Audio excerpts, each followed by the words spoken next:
MONSTAR coming on now to have his say on Chelsea's big defeat today. What you saying, bro? Yeah.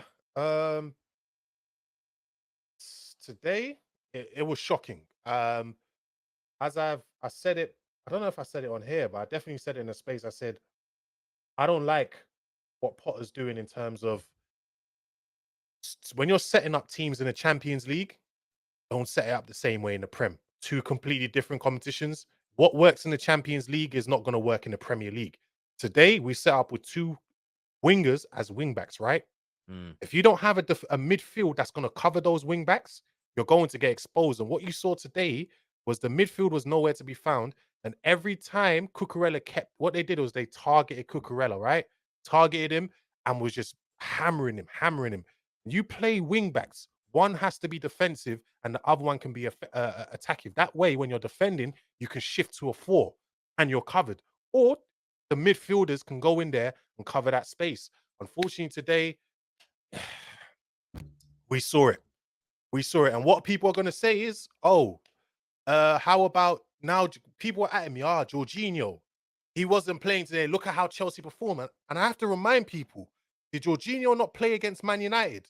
How did it work over there? A lot of Chelsea fans in general, they can't see the bigger picture. They can't see the bigger picture. I don't know what's going to happen with this team. Where we're going as a club. I know long term it's going to be good, but for the short term, there's going to be a lot of pain. Like, and we have to, Chelsea fans, you've got to adjust your expectations. There's going to be a lot of pain at first. I kind of get that. Interestingly, like the whole J5 thing is, yes, you said that he isn't good enough, but it wasn't like he was saying Kovacic and Loftus Cheek and everybody else is. It They're was a all case crap. of, yeah, it's. I don't really get why people are coming for you with that. He's an issue, but the rest of them are. And a few people are asking, what about Kovacic today? Ask And MONSTAR for his opinion have on I that. not been going in on Kovacic as well? No, you have 100%. That's why people don't watch all the content and they just see sound bites. And it's interesting today because Kovacic has been like he helped change the game when he came on against Man United, but today from the start, like Casado just pocketed him like I told him, 110%. I said the only player, because these guys will be calling these guys world class. I said Chelsea, when it comes to the midfielders, there's only one world class player in there. There's Kante, but he has these injury problems.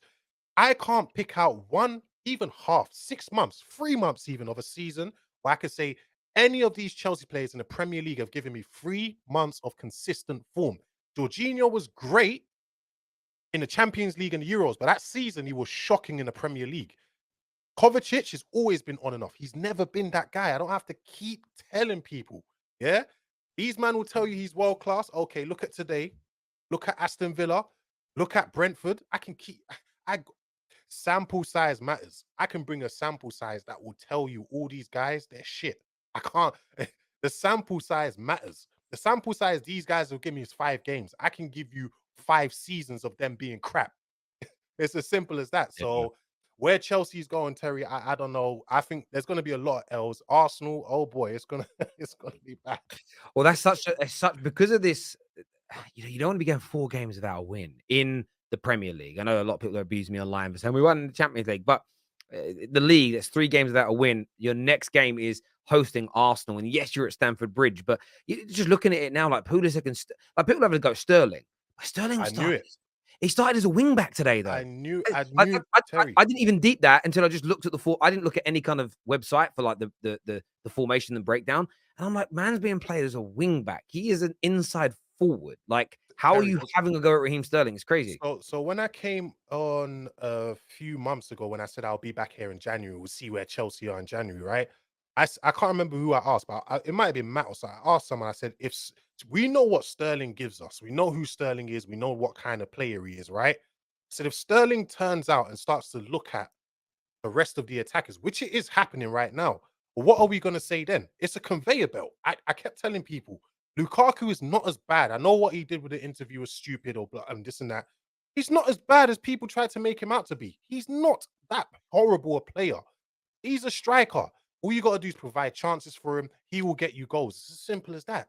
Today you saw it with Sterling, and it's been happening with Sterling. Now all of a sudden, all of Chelsea's fans are now saying, or most of them are saying, Sterling is shit. We should have never bought him. Like, are we going to continue doing this? with every attacker. We're gonna bring one in or bring two in. It's not gonna go well. They're not gonna really address the real issues in the team, and then Mm. everyone's gonna say they're shit. How long are we gonna keep doing this for? I'm tired of it. Like, I don't know. Mate, listen. I agree, and I understand. It's such a weird one for me because I kind of look at it from the point of view of I watched the game today, and I didn't feel that you were breaking their lines. I didn't feel you were getting in behind. I didn't feel you were creating opportunities for them. And I always get, I said it earlier on the stream. You then get these responses of, yeah, but I want attackers that can create and score their own goals. Like most players, even the greatest ever, don't create out of nothing all their own goals. They do that a handful of Can times a you name season. me one Premier League team where only the attackers were creating their own chances and and scoring them? And even then, no one can define what they even mean by that. Like that, because most of those goals they'll probably explain to you. You'll see 4 or 5 teammates help in the build up to it. And the fact is, if you guys were getting in behind the fullbacks of your opponents and cutting balls back into that 6 yard area, players like Raheem Sterling and Aubameyang, if you were doing it 5, 6, 7 times a game like City do, like peak, like your team used to do, then your players would be eating. Your strikers would be lapping it up, but City you're not doing it. Did City not win the league without a proper recognized striker? A couple of most of the time they won. Most of Guardiola's leagues, or two of them, without a proper striker, weren't it? Mm, Like Jesus weren't scoring. That's why he wanted Haaland in there. Like they've been doing it because De Bruyne has been doing everything from them in midfield, and obviously Bernardo Silva. Their midfield is literally what holds this team together. But mhm. yeah, I've got except for my team, my midfield, the only thing they have to do is hold the ball. Like, what is that? Where are we Yeah. going with this? Where? Like, we're not when they can't defend, they can't score, they can't assist, they can't create chances. What are they here for? But then I'm not listen, at the same time, I'm not gonna absolve Havertz. He's been shit. Mount, he's been shit. I'm not absolving him either. I'm not listen, the attackers can get it too. If Mm. they're being shit, No, I I get want Havertz out of this team personally. I think no, it's time to go. no, Like, I totally get you on that. It's about being fair. It's like I keep seeing like certain fan bases online argue that winning trophies isn't actually an important element of the game anymore, and it's because what they're trying to do is make sure their favorite player gets lauded as a legend or a star. You see it in game by game analysis. I love my midfielders, so I need to relinquish them from all blame. So I don't care about that they're not good at defending. I don't care they're not good at creating. They'll find the one thing they're good at and make that be the be all and the end all. And if that's it, that's what a great midfielder is. The rest of it is everybody else's fault, and it's nonsense. Your midfield is the engine room and hub of your team, and you've seen at Man United recently, the midfield's improved, the team's improved. You look at exactly. City's team, the Rodris, the KDBs, the Gundogan's. You take those 3 players out and put in Put in Ruben. Chelsea's midfield. Well, See how yeah, you put Chelsea's midfield, or you put McFred into the middle of the park for City. You keep everything else the same. They regress very quickly as a team. The midfield is so important, and you think about all the teams that have won Premier League titles, and then go and look at their midfields. They're good. They've all got very good midfields. No, I don't think anyone's ever won a Premier League without a at least one top class stroke world class midfielder. You could maybe argue I can't you remember. can you can maybe argue Blackburn. I'd have to go back and look at their No, team back that's in the '95. But Tim Sherwood, I swear Tim Sherwood was a midfielder. He was pretty good in his he day. was. But then you could probably argue them, and they must have had. I'll have to go back and look at their team. I don't remember. I was too young. I was only about 9, and I've never gone back and looked. But everybody has top class midfielders, and you guys just don't. And if you had Kante at his best still, that would make a big difference. But you just don't have a But midfield. even him in the league, you say, even him being top class, it only takes you so far. The last time we won the league was with Kante, and he also had Matic, and coming off the bench was Fabregas. Like, Mm, so you need a top class midfield, and our midfield is just, I'm tired, man. Every team is exploiting us. Like, it's hard to watch. If you watch today, Brighton, it took one pass every time. One pass slices through our midfield and they're off again straight at us every single time. I don't know. I'm tired of it. I don't know. It's like people are not listening. I'm not saying that our attack is good. I don't think it's good at all, personally, as well. But I don't think there's a platform good enough. We have a platform good enough to even judge our attack properly to see if they're good enough or not. Like, every attacker's coming in here and just failing.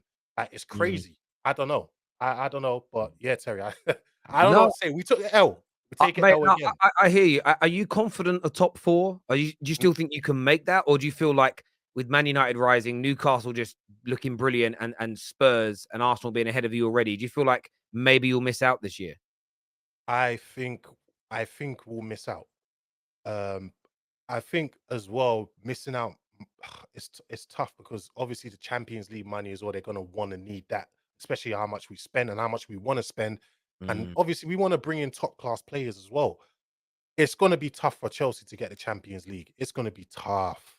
Like I don't know how they're gonna do it because when I'm looking at this team, it's not getting any better.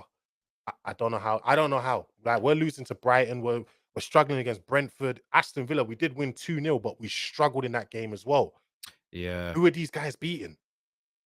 It's going to be an intriguing one. I mean, I've seen a few Chelsea fans kind of say they think Graham Potter may have been a mistake of a hire, and I get the opinion. It may be a little bit too soon for that, but the thing is though, with the amount of money you've spent and the fact you will need Champions League football, especially when you're looking at Christopher Nkunku, you're looking at Bruno Guimaraes, you're looking at a few others like that.